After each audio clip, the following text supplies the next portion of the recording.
சிவாய நம.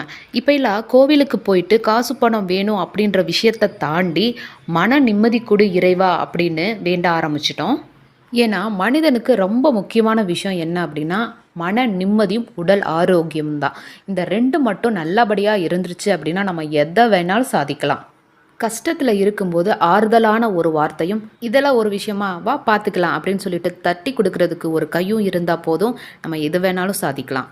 அந்த தட்டி கொடுக்குற கை இறைவனோட கையா இருந்தது அப்படின்னா கண்டிப்பா உங்களுக்கு தொட்டதெல்லாம் வெற்றி தான். ஏன்னா நீங்க வாழ்க்கையில முன்னேறும் போது உங்களை பார்த்து போராமப்படுறதும், வாழ்க்கையில பின்தங்கிட்டீங்க அப்படின்னா உங்களை பார்த்து ஏளனமா பேசுறதும் இந்த மனிதர்கள் தான். இப்படிப்பட்ட மனிதர்கள் கிட்ட ஒரு கஷ்டத்தை சொல்லி நீங்க ஆறுதல் தேடுறதை விட இறைவனை சரணாகதி அடைஞ்சு இறைவன் கிட்ட உண்மையான பக்தியோட உங்களோட வேண்டுதலை வைங்க. கண்டிப்பா நம்ம அப்பன் பரமேஸ்வரன் நம்ம கூட இருந்து நல்வழிப்படுத்துவாரு.